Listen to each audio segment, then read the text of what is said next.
Welcome to the Leadership and Love podcast. We will cover leadership, mindset, personal development, and sales and marketing. You will experience thought-provoking conversations with both nationally and internationally recognized leaders. Our goal is to inspire you and deliver actionable items that you can implement that are going to help you accelerate your growth. Get ready to discover the magic and the power when you lead with love.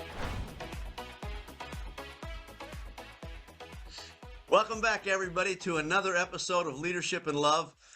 Today, I'm truly humbled and excited for a dear friend of mine, a mentor, and a coach that has been in my life for quite a while now. Mr. Mike Jones. Mike Jones is the owner and CEO of Discover Leadership, and we're going to talk a little bit about that and what his company does in a little bit. But I'd like to give you a little bit of a background on where he came from, and then I'll turn it over to you, Mike, to fill in the blanks and the spaces. But at one point, I met Mike at an event, and I kind of rolled my eyes at him, and he said, he knew what crossed my mind, and I thought, at the time I was younger than I am today, obviously, and I was a little cocky and thought, well, yeah, what's this guy going to teach me? Well, I was in for a rude awakening because he's taught me just a wealth of information around leadership and a bunch of other things. But what I want you to know, at one point he was a helicopter pilot for the police department in Texas, and he's morphed and left that, and he had a career before that as well. So he's done a number of things in his life, but then he came to this thing called Discover Leadership through his own personal growth and personal journey, and he's really sharing it with the world. And trust me when I tell you, this is a man who changes lives. This is also a man who lives with one of the highest level of integrity that I've ever known, and I mean that sincerely. He says when he's on your team, he means it. There's times I've called Mike and said, hey, Mike, I need help. And he takes the call, or he'll call back as soon as possible, and he gives me wisdom, advice, and counsel on how to guide myself through whatever challenge I'm in the middle of. So, Mike, thanks for being here, and please fill in any of the blanks that I might have left out. No, Louie, thank you for having me, man. I feel honored to be a part of the Gifted Leadership and on this incredible podcast that you've launched, and being able to be a part of the genesis of this is really important to me, and I feel honored for the opportunity. So thank you. You're quite welcome. One of the first things I want to talk to you about, Mike, that I think I've never seen anybody do a better job of this than you. How would you suggest to our listeners that they deliver a message? You deliver hard messages. Now, I want to be clear with the audience. I'm not talking about mean messages or cruel or heartless. I'm talking about you deliver hard messages with tact and love. And you tell people, one of your sayings, and I'm going to cover a bunch of your stuff today that I learned from you. But one of the things you say is, the sweetest fruit is out on the skinny branches. But one of the things that you help people understand is personal responsibility. And when I brought you into my company for some leadership training, one of the first things we talked about was core values, and that's where you went. So can you please explain to the audience how, when you're delivering a hard message, how do you deliver it in such a way that it lands and people aren't offended? Yeah, well, Louis, the first thing that we all have to truly just embrace is the fact that this is not a dress rehearsal. As far as we know it, this life that we have right now is the only one that we're going to get. So I like to tell people we don't have enough life left to be beating around the bush or blowing smoke up people's behinds, playing politics, or behaving a certain way because somebody's got paper on the wall from the university. I mean, the truth is the only thing that's going to get us to a better place. Now, I know I grew up in church down south down here, and in church they taught us that the truth will set you free. But what I've learned in my practice over these 33 years that I've been doing this, Louis, as it relates to the things that we have learned, the things that we have been taught, and the things that we have experienced in our life, those things that have allowed us to create the self-image of ourselves that we have, the messages that other people have given us that have created these identities that we have. to remain in that truth is what I like to refer to as imprisonment, because that imprisons you. So absence of that truth, if you grew up and somebody told you that you were worthless, or that you would never amount to something, or that you can't do something, that truth imprisons you. So absence of that truth is freedom, because the truth is, when you come through one of our programs, we are not going to be looking back at what happened. We're taking a rear view mirror down.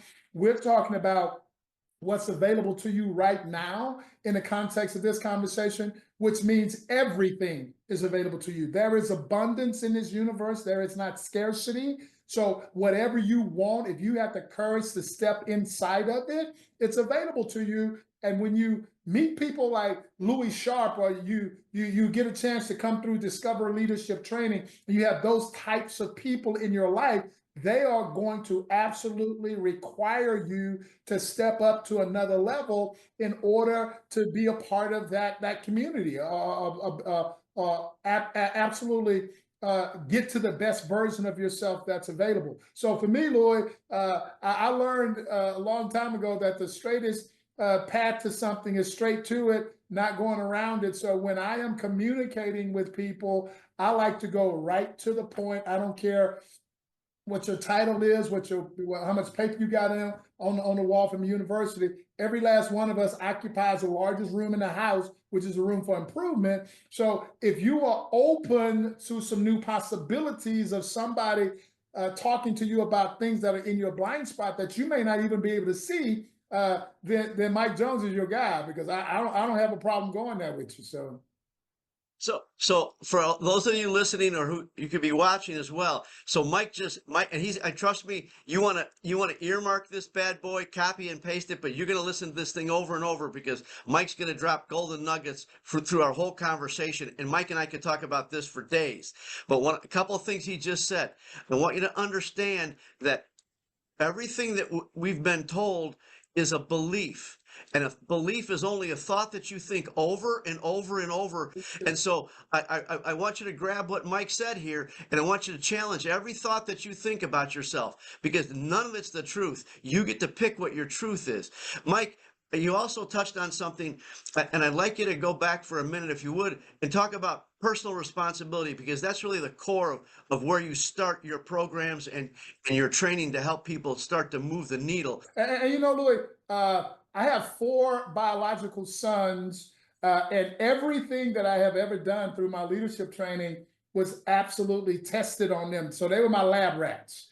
So as a kid growing up, I lived under, like most kids do, a command and control environment where mom was, she was a single parent, and she was the shit. She was the boss.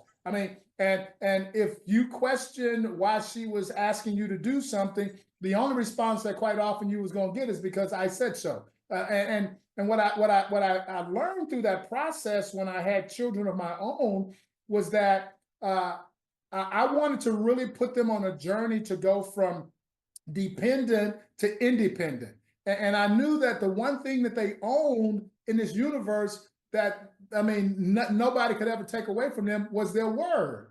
So what I started doing with them is I started getting them to make commitments to very specific things, like cleaning a room or taking out the garbage or washing the dishes. We made commitments to things, and what I taught them through that process was that your word is the only thing that you own. So when you accept personal responsibility to own it, it absolutely is going to develop you into an individual who people can count on. There's a whole lot of assumptive trust in the world, Louis. People tell us that we should trust people indiscriminately until they give us a reason not to. If anybody's listening to that and you living your life by that, I'm gonna tell you, bro, the one thing that you can depend on is that there's going to be some disappointment in your future if you keep managing your relationships like that. The most authentic trust in the universe is when I tell Louie Sharp that I'm going to do something and I am personally responsible for my word, and I do it. The more and more I build that kind of a relationship, whether we're talking about in my business or in my home, then there is going to be trust in that relationship. And when people have that kind of trust in their relationship, Louis, you will play this game differently when you know who has your back. So we go into businesses all the time, Louis, and they want to talk about core values. In fact, most of them have had individuals that have come in, consultants that have come in, and they've gone through this process of writing a mission, vision statement, coming up with core values. I mean, they have it printed on the walls. They got it on the placards in the elevator. They've printed it on business cards and they've given it to people. I challenge you right now, if you're listening to this, if y'all have core values, I challenge you to look on that card or on that wall and tell me if personal responsibility is one of the things that is there. Because quite often it's not, Louis. And that's why we have all of these different measures of levels of management, is because people have to be managed to the outcome. They are not committed to it because they're not accepting personal responsibility. The one thing I challenge you to do, Louis, if you look at the things that are on that core value list, like integrity, accountability, let's definitely go there. Whatever those things are, what I want you to observe is that unless personal responsibility shows up, none of those things are going to show up. And I put accountability in there, Louis, because a lot of people think that accountability and personal responsibility are the same. I am absolutely here to tell you today that they are not the same. If I am holding you accountable, however, I am not accepting personal responsibility, let's call that blame. If I'm holding you accountable, but I'm not accepting personal responsibility, there's no personal responsibility in this relationship, that's called blame. So unless personal responsibility shows up, you are not going to get people to extreme ownership of their position, their roles, and their responsibility. When personal responsibility shows up, you will absolutely get them to ownership and extreme ownership where you can take your hands off of it, give them the resources and the authority to do their job, and they will do their job. They will not need to be managed because they will be self-managed. Boy, I can tell you, Mike, if people just got what you just said, this whole thing is going to be worthwhile. And so, again, for those of you listening or watching, I want you to understand that what Mike just said, it's the foundation of what makes everything work. It starts with you. You can't, and I love that you're blaming, Mike. You know, if you're holding somebody accountable, you're really blaming them because you're not holding up your end of it. And I want to repeat something I said about Mike earlier. I can tell you that he walks the walk. When I call him or I need something and he said, I'm on your team, he's never, ever, never, ever. And here's what I want to talk about the emotional bank account a little bit, but he's always been there. And so he's living what he's talking about because it's that critical. And I want you to understand that he's talking about a word called freedom. We all want freedom, but we don't want to do the work to pay for that freedom and personal responsibility. And this is what I'm talking about, Mike. Nobody does this better than you. You deliver this message with such passion and enthusiasm, but also with love in your heart. And that's why it lands and you have such a big effect in people's lives. I'd like you to talk now, like it kind of transition into that. I know you've done a bunch of research, you study, and for those of you I didn't mention at the beginning of the program, Mike's a nationally renowned speaker. He goes into large and small companies and organizations literally across the country, as well as having his own programs. So Mike, I'd like you to talk about how to take that personal responsibility and those core values, because they are critical, but you're absolutely right. The core values don't hold up without that foundation of personal responsibility. What do you share with organizations, teams about how to shift or move their culture? Yeah, and you know, Lloyd, we as human beings are on this well-worn path where we've been taught what we should do and what we shouldn't do, and we go through our entire lives shitting all over ourselves. I mean, focused on doing things the way that we've been taught to do them, and they seem like they they're the right things to do. The only way for us to identify what's right for me or what's right for Louis is we have to know what our specific outcome is. So if my outcome is to create a better version of myself, then this is an inside job that only I can do. It's an inside job that only I can make a commitment to and be personally responsible to taking some small steps and getting small wins. So, and where I want to go with that, just for a second, Louis, if I can, is that when we're on this well-worn path of doing things the way that we've been taught, a part of this human universal paradigm, where we're following some traditions. I know I'm gonna get myself in trouble with that one, but I'm gonna go there anyway. I'm gonna go there anyway. Following specific traditions, and traditions for me, Louis, are the beliefs of the dead. They are truly the beliefs of the dead. And traditionalisms are the dead beliefs of the living. So we have taken on these beliefs and we've not challenged them to the extent that we can do something even better than what somebody else has done. I know I'm going to get myself in trouble, so let me just go and say it. When we are living according to the human universal paradigm, we are on this well-worn path where we're doing things only the way that we've been taught. What we have done is we have allowed ourselves to get into a fixed mindset where we believe that these things are the way that they are, and this is the only way it's going to be. This is who I am, and this is the only way I'm going to be. And I would call BS on that in a heartbeat. Louis, this is not who you are. It is who you have chosen to be again and again and again. And as a result of that, you have created this well-worn path that you follow, and you are a very predictable individual. We can predict from a human behavior standpoint how you're going to react to things, how you're going to show up, what your mindset is when something challenges you. It's going to be predictable because you're on this well-worn path and you've already played your cards. We already know who's going to show up. So what I would encourage people to do is understand that there are so many new possibilities for you in the universe. If you just, first of all, understand that there are over 8 billion people on the planet, they all know something that you don't, which means that there is an opportunity for you to learn and for you to grow every day. For you to get up and be doing things the same old way every day, following the same pattern, I mean, is nothing more than underliving your potential, underliving the opportunity that God has given you to be a greater version of yourself than exists today. That can happen every day, Louis, if I'm truly moving into a growth mindset where I know that the best version of me yesterday can be improved upon today if I am willing to understand that I don't know what I don't know. And there's always an opportunity for me to learn something from Louis, from the barista at the Starbucks. I mean, if I'm open to learning and growing, and I listen with the intent to be influenced, if I'm reading these books with the intent to be influenced, I'm going to learn something from somebody else every day of my life. He's dropping golden nuggets, and I want to capture a couple of those before we move on. One, learning. I'm a huge advocate. Mike and I share books and ideas all the time. And so, because we're both learners, we're both curious, you should never, ever stop learning, because he's absolutely right. He said something else too. You have the choice. You're choosing to either stay the same or get out of that comfort zone.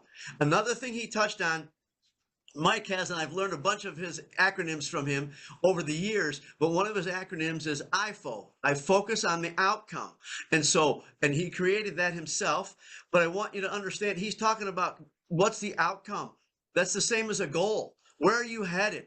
Right? Where are you going in your life? And then if you know that, if you get clear on where you want to go, then the rest of it starts to line up, right, Mike? What you want to learn, and most importantly, what I'm passionate about. And you light my heart up, brother. This is just so, it's like recharging me, but have a conversation with you.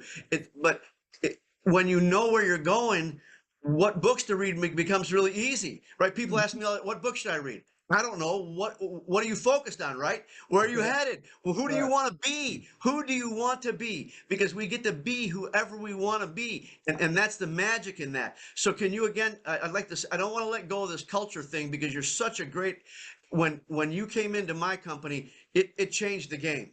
And the mind shift. So I'd like you to talk some more about culture and so now that you've got a leader who's focused on learning and improving every day who they're going to, and you said something, he said something else, everybody grab this. He said it could be little steps. It doesn't matter. It doesn't need to be quantum leaps. It could Yeah. be a little step, but every day a little step, a little step, a little step over time really starts to add up.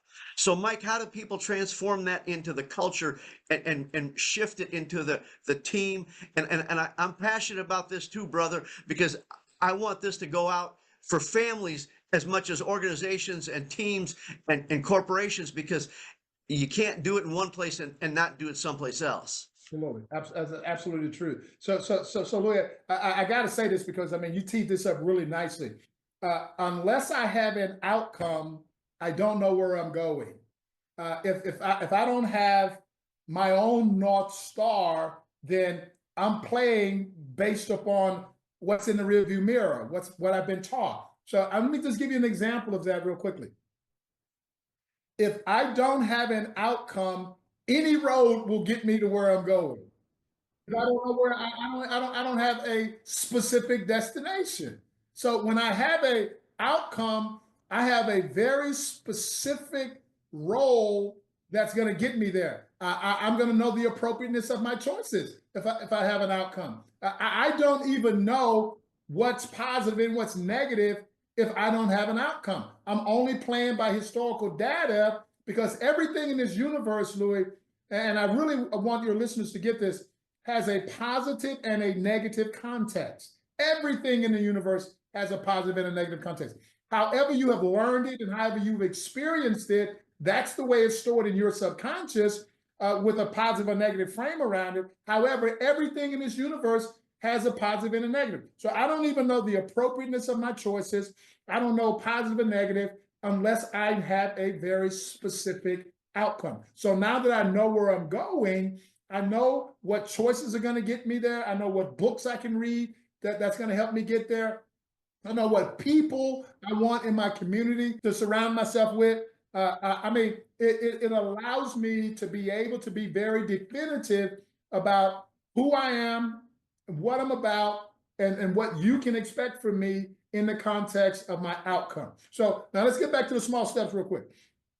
Through the process of neuroplasticity, in order for us to really create sustainable change, we've got to understand the importance of the power of repetition. So if I'm taking small steps to a specific outcome and getting small wins every day, then through that process of small steps, small wins, the power of repetition, then I am going to create new behaviors. So I would challenge everybody listening to this to challenge everything that you've been taught.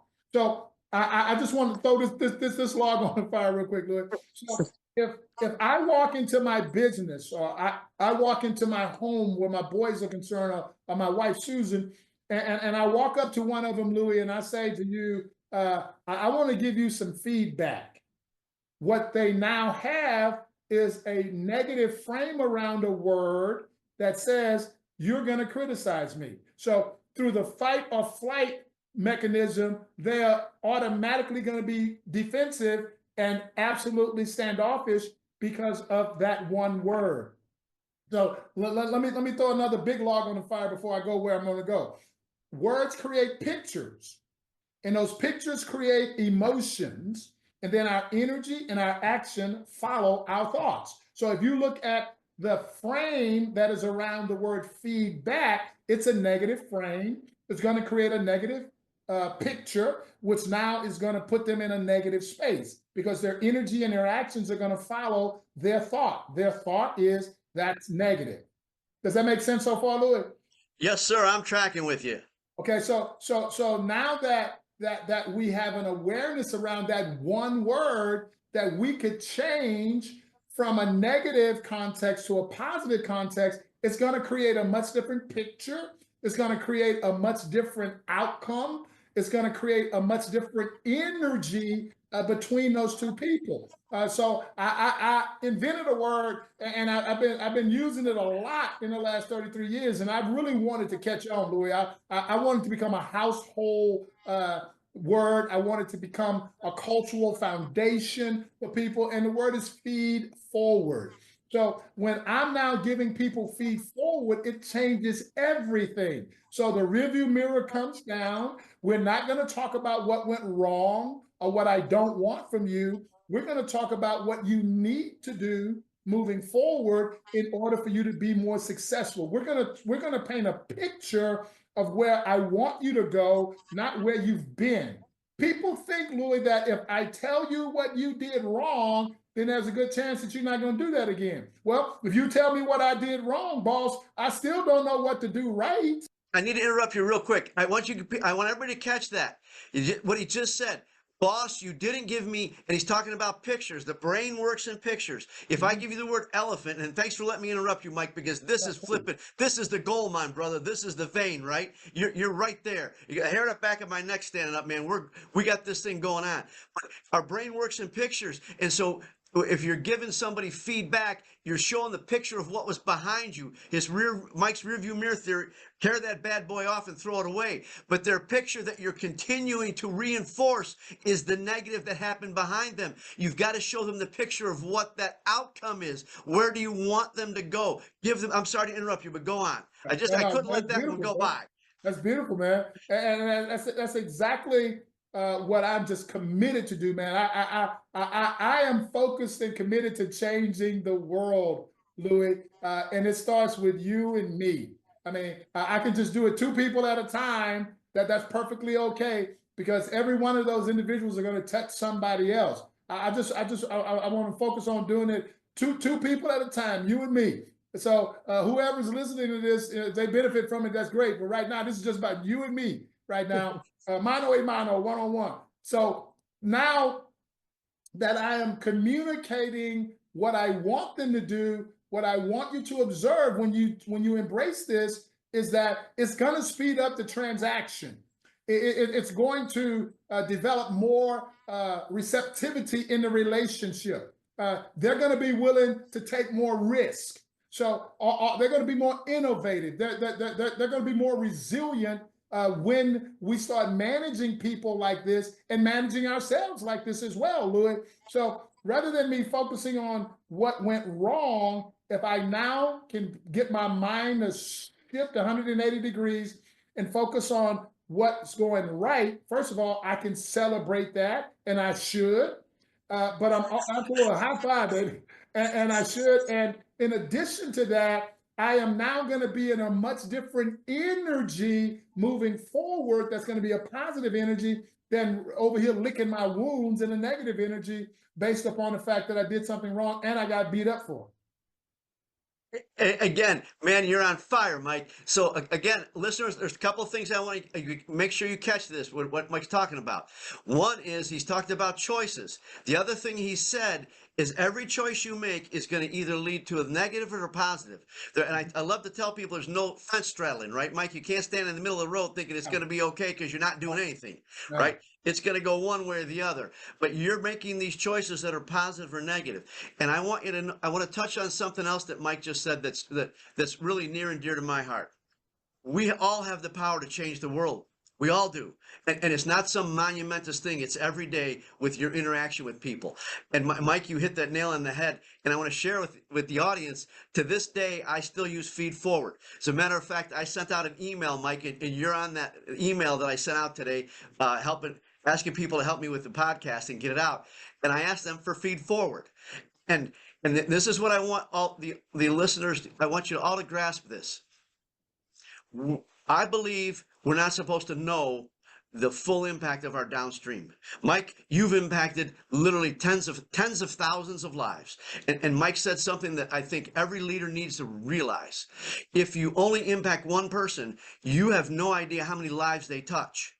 So you got to be the best you all the time with everybody because you don't know how far down it goes. And I believe God gave us that on purpose, right? If you knew how the impact you've had, Mike, you couldn't get your head out the door. Right. Oh, And that's why God keeps us separate from that. And I yeah, trust that whatever it is, it's going to be what it's supposed to be, right? That's that faith and belief in what we're doing absolutely. Absolutely. is positive. And so again, I want the listeners to catch the importance of your decisions headed to a specific outcome, and then what those effects are having on other people. Mike, I'd like to talk about at this point, how do you tie culture to that vision of purpose in making a difference? One of the things I share with people, I really believe our business, whether you own a business or work in a business, that's our spiritual practice. I'd love to hear your thoughts on how you tie the culture and the purpose or the vision for the company or the organization or the family, right? A lot of families don't have a vision of who they want to be, how they want to be. So can you talk about that, please? Yeah, and you know, Lou, when you talk about culture, we've had an opportunity to do some great work with some great organizations and great teams that really were on that well-worn path of doing things the way whatever best practices they have connected to. And the first thing I like to do when I walk in the door is tell them, Discover Leadership Training. We're not focused on best practices. We're focused on you creating the next practice. So when you create the next practice, it's because you set a specific outcome. You've taken the human beings that are in this building, this human dynamic, which does not exist anywhere else on the planet, and you are absolutely utilizing all of the potential of these people in the building to get to your specific outcome. So if I'm following somebody else's process, I may be underliving my potential, and my whole team may be underliving their potential.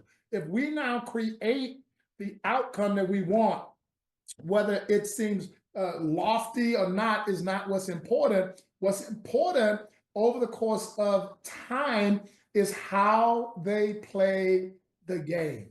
So I am going to continually only address them when they are playing the game in the appropriate manner that's going to get us to our outcome. Those are the things that I'm going to address. So let me just throw this on there, Lloyd, because this is where you're going to think, oh, okay, I knew Mike Jones was crazy. I never told my boys that they were gifted, that they were talented, that they were somehow special, what, because all of those things will create a fixed mindset where an individual does not realize that they've got to work for what they want. What I taught my boys was to have a great work ethic. I only address them when they put in the effort. I only address the effort. The reason that you got that A on that test, bro, is because you studied your butt off for that. And so I'm now giving the dog a bone for what I want the dog to continue doing. Because if you give a dog a bone for shitting in the middle of the floor, Louis, he's going to keep shitting in the middle of the floor. Whatever you're rewarding is what the people are going to do. So if I'm in my business now and I know that we have set a specific outcome, like we have KPIs and we want to hit these numbers every month, I'm not going to judge them based upon whether or not we hit that KPI or not. I'm going to judge them on how they played the game. Because there are going to be circumstances and stuff that's going to happen that none of us have any control over. The question is, how did we come together as a team in those moments that circumstances occurred that we didn't have any control over, and come together and synergistically deal with whatever it was? Not blaming, not advocating, but coming together and doing everything that we can as a team, as a unit that never says that's not my job. That never says that I got this much tenure, so I'm the brain of the business or whatever. There's opportunity for everybody to learn and everybody to grow. And what I'm going to focus on is how they're playing the game. The things that I'm going to address is how they're playing the game. And that is the one thing that we control. That's the one thing that we can grow. I mean, every day and get better and absolutely make sure that they get rewarded for how they're playing the game and not for necessarily hitting outcomes. So one of Mike's catchphrases is a game changer. He uses that in some of his trainings, and I can tell you that what he was just talking about is just that, right? That's how you change the game: is hold your focus on what they're doing right, not. And I love to tell people, managed by walking around, right? Go find people doing stuff right. Go find them playing the game the way you want them playing the game. Don't. There's a lot of leaders that'll wander around and they're nitpicking things or they're jumping down people's throats for what they're doing wrong or what. And again, that picture is completely different than where they want the outcome to go. You touched on something, Mike, that I don't want to gloss over, and I want you to help the audience understand. You said something very powerful about the team's potential. I'd like you to talk about how you, when you go into companies and even one-on-one like you've done with me and other people, what's your thoughts and advice on how do you get the potential out of your people, and what do you use to determine whether they should stay on the team or they need to go find another team? Because you said another thing that is a truly golden nugget. Every team is unique, right? There are no two teams alike. And again, Mike's telling you, here's another thing Mike's been saying. He's got a theme through this, everybody. One of the things he's saying is break out of the box. Whatever you thought is the paradigm that's the truth, tear it all down and start again, because your team is like no other team. And so your rules, your structure, all the things that you think should be might be completely different to get that maximum potential. But Mike, can you talk about how to get the most out of your people for their potential, and then also determine who should or shouldn't be on your team? Oh yeah. Oh, Louis. I mean, what a beautiful topic too, man. The one thing that we teach when we're working with a team is we teach the leadership to start managing promises and not expectations. So when we're managing our expectations, that's all historical stuff. That's rear view mirror stuff. And when we now start managing, and you talk about, here we go, come back to personal responsibility. We start managing promises. We now have a much different culture, a much different game that we're playing, because now I've come to you, Louis. I've told you exactly what I need from you. I've absolutely made sure that you can deliver that. And if not, and then I'm going to teach you how to. I'm not just going to tell you. I'm going to tell you. I'm going to show you. Then I'm going to have you tell me, and then you show me. I'm going to make sure that you know exactly how to deliver that before I take my hands off of it. And I am going to gain an agreement from you. This is so important, Louis. I'm going to gain an agreement from you that we're going to deliver this at this level by this date. So, and once I have that commitment and that agreement, I can now manage that promise in game. That's got to be really important, Louis. I'm going to manage it in game and make sure that we are successful because I am on your team. I'm not going to just give you this and walk away and come back in 30 days at the end of the deadline to see if you've accomplished it or you have not. I am never going to take my hand off of it. People say that that's called micromanaging. I disagree completely. I am here to help manage this in game so I can give you attaboys, kudos, high fives, pats on the back, whatever you need, a hug, whatever you need to keep doing that way. I'm going to keep encouraging you that you're doing the right thing, you're doing it the right way, or if you get off step a little bit, I'm going to help manage that in game. I'm not going to wait for you to fail and then jump all over you at the end. We're going to have a relationship that is a collaborative relationship, that's a two-way street that you can give and take with me along this journey as we build this culture together. So everybody, I want you to again, he's not dropping little nuggets, he's dropping boulders of gold. So one of the things Mike just said is he's very clear and very specific on what that outcome is that he wants that specific team member to have.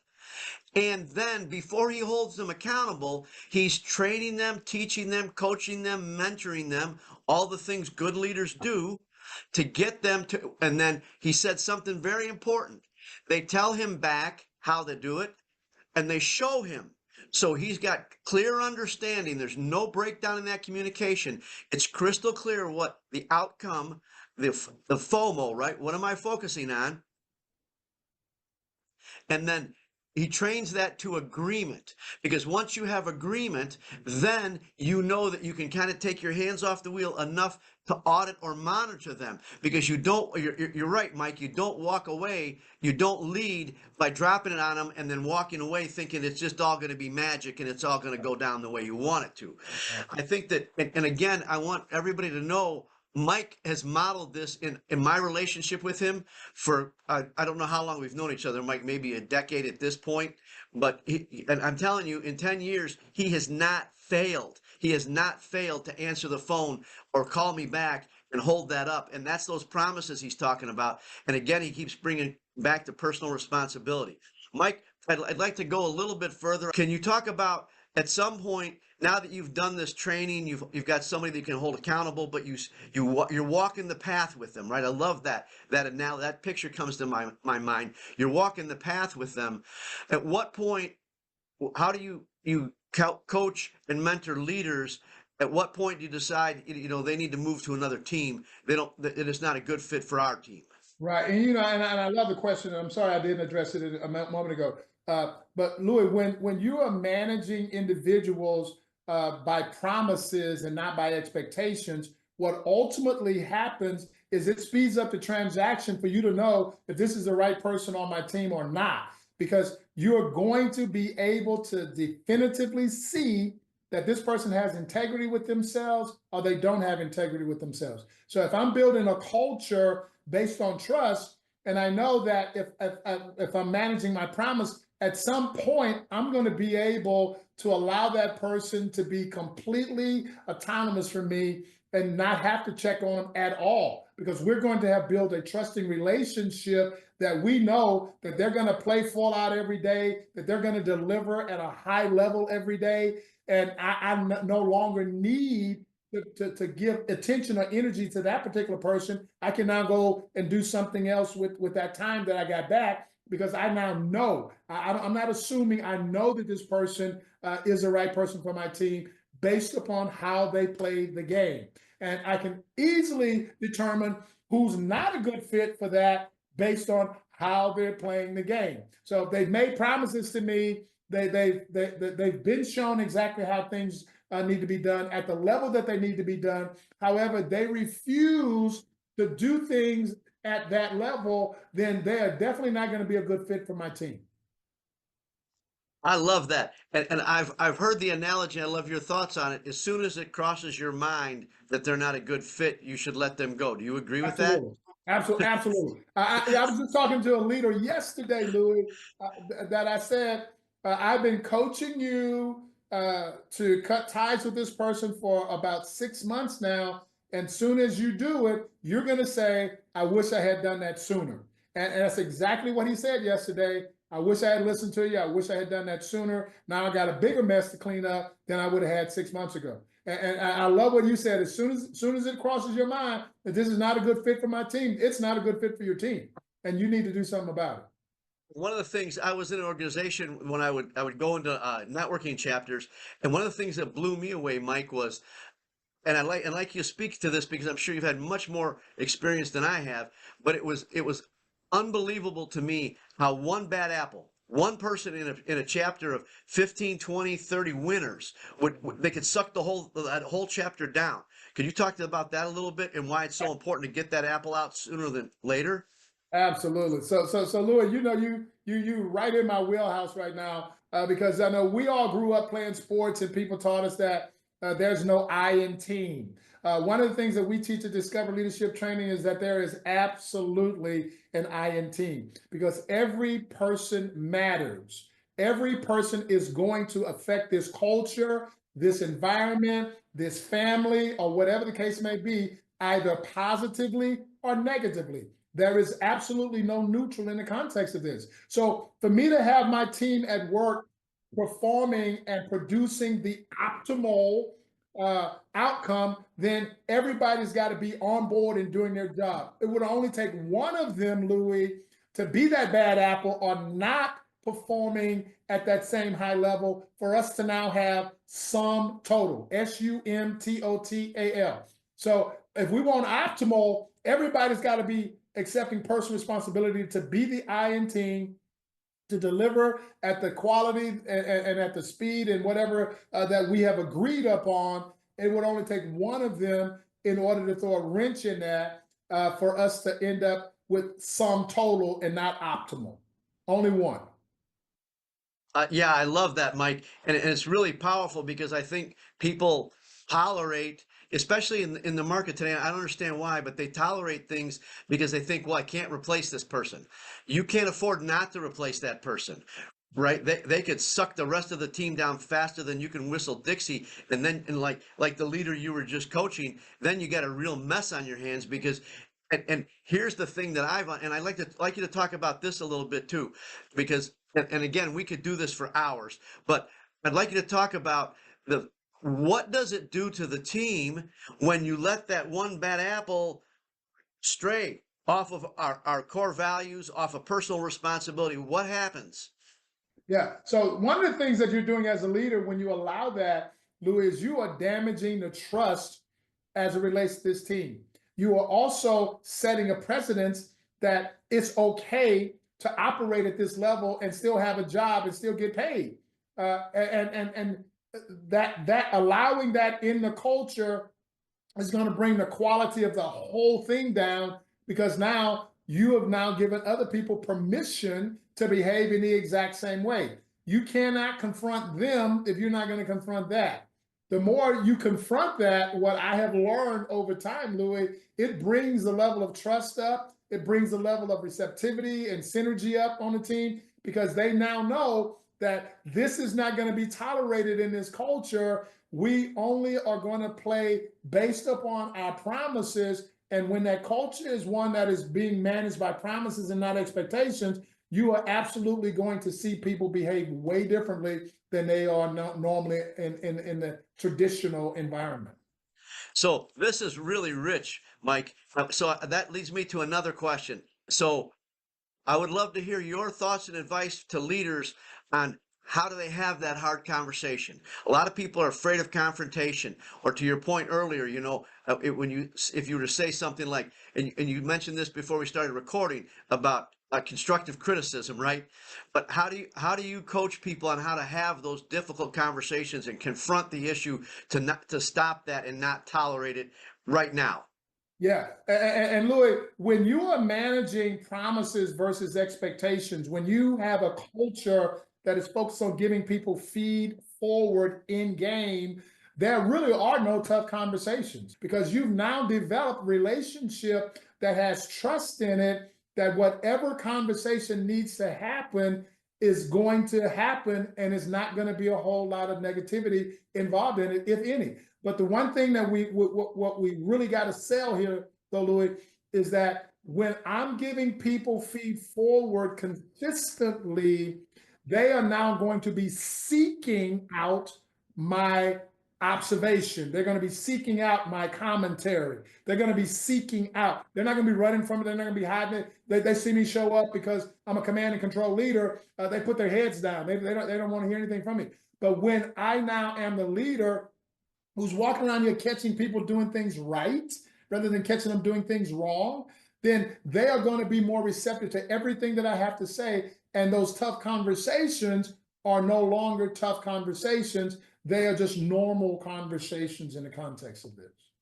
So again, everybody, save this, replay it. He just another huge piece of wisdom, and he's talking about the communication, right? He's talking about that communication that's gone on the entire time with the team, with the family. So it's really clear where we're heading, how we're playing the game, who we're busy being, and how we're going to get to where we all mutually want to go. So at that point, it's really easy to have that conversation because it's not like you haven't been communicating with these people, and that's difficult, isn't it, Mike? When you don't communicate regularly, and then out of and to them it seems like you come out of the blue and you're dropping the hammer, and they're like, oh, I had no idea. If you're delivering a message and they have no idea, your communication skills suck. You need to work on that, right? Take personal responsibility for how you're communicating because it should be telegraphed to them on a regular basis. And again, I love that you keep going back to personal responsibility and the positive. How can they spin this to the positive? Yeah, and look, I just want to say this real quick. It is important because I know a lot of folks will resonate with this to give the feed forward in game. If you're one of those people, and I know a lot of people listening to this will definitely resonate with this, that allows whatever's going on to just marinate and stew and simmer and until you get to a point that you're angry or frustrated, it's not going to come out positive. It's not going to come out in a way that anybody is going to be receptive to it. So if you're now doing this in game, when you see it, say something. When you see that they're not doing it the way that they need to be doing, give them the feed forward in that moment so that they will know how to do it and what you want them to do, not what you don't want them to do or what not to do. Yeah, that very powerful, Mike. And I'd like to share that what with the audience, what Mike's talking about is again the power of positive communication. And one of the things that I like to, and I learned this, I forget where I learned it from, but it doesn't matter, is start with a what question, not a why question, right? To your point earlier, you ask somebody a why question, they instantly start to back up, and that's at the fight or flight, right? Why did you, why, and instead of asking, hey, what went on? What happened? Completely different kind of frame of mind. And we're looking at what happened, not why did you do something. Very powerful. Mike, I really appreciate this. Is there anything you'd like to add or something you wanted that's on your heart that you'd like to share with the audience? Yeah, and you know, Louis, what I would like to say is what I really feel like will be very beneficial to everybody that's listening to this, and that is, I really want you to examine how you start your day. So if you're a snooze button hitter, I want you to be aware that you're in a negative mindset when you do that. You're having a negative conversation with yourself. You're creating all of this negative energy around yourself, and you haven't even gotten out of the bed yet. So you've already started your day in a negative way.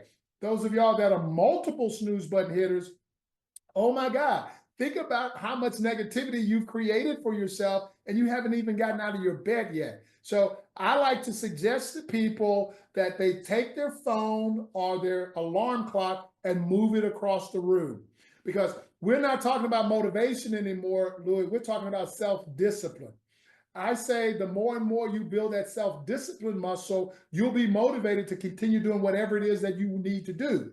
But it's not about needing more motivation or willpower. It's about self-discipline. So if I've now made a commitment to myself that when that alarm goes off, I'm going to get up, I'm already working that self-discipline muscle and making it stronger because I did what I said I was going to do. I'm accepting personal responsibility for that. So now that I'm up, what I would suggest to people, Louis, is don't go turn on CNN or Fox. You already know that's going to be negative. Don't go get your morning newspaper out the driveway and sit down with a cup of coffee and start reading that. Don't let that be the first thing that you ingest into your spirit.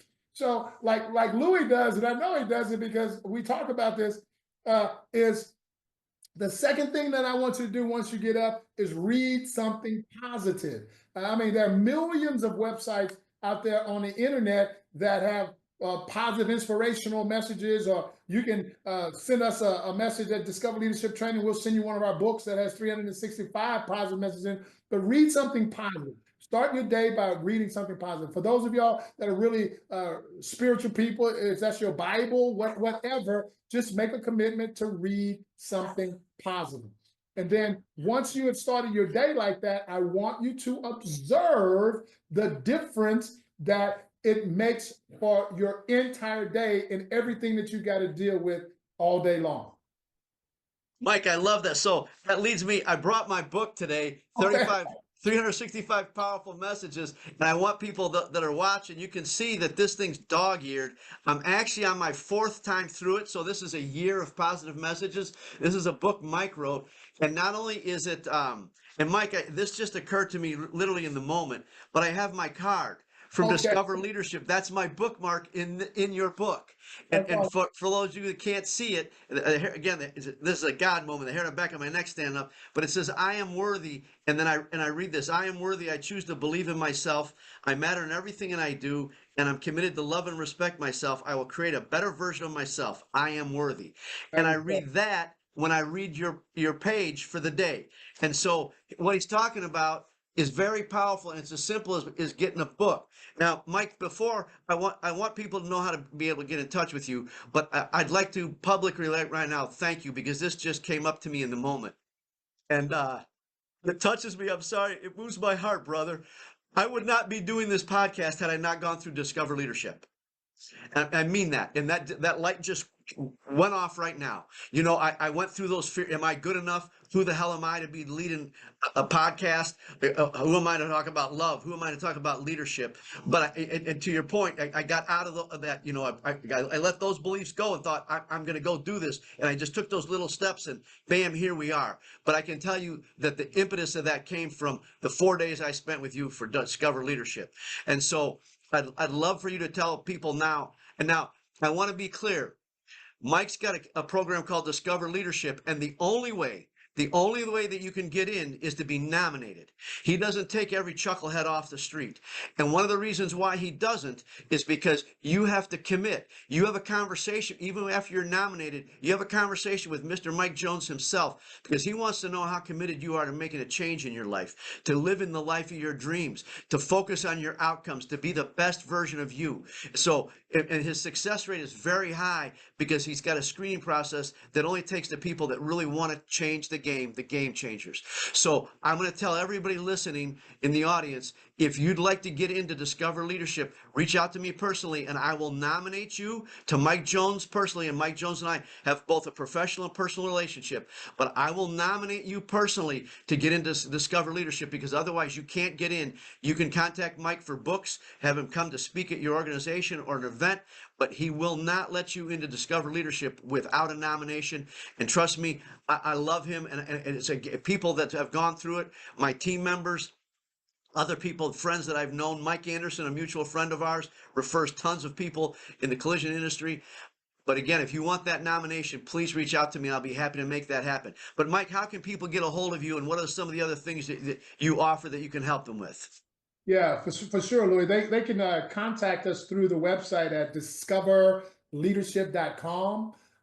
Send me a message there. I love just, connecting with people and kind of talking through their stories. I love hearing people's stories.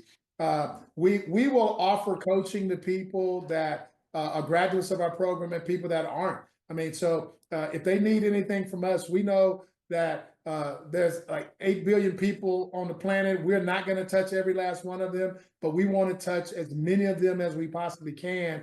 They can join my Facebook page. It's a public page. So and follow us there. We drop a Hump Day Wisdom, which is an article every Wednesday, and they can see it on that Facebook page, Mike Jones Discover Leadership Training. And yeah, we would just love to connect with them. So.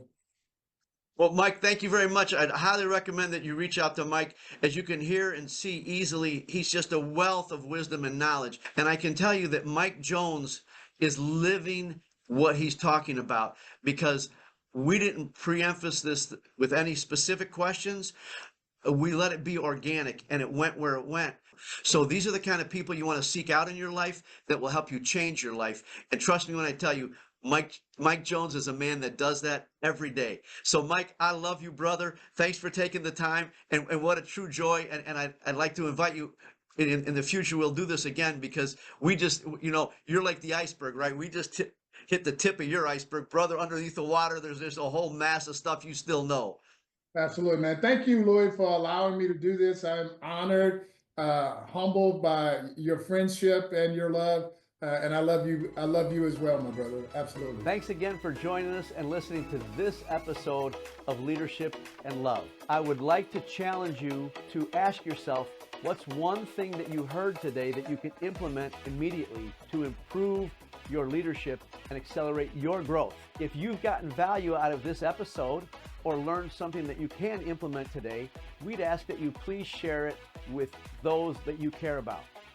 Our goal is to create more leaders who are leading with love.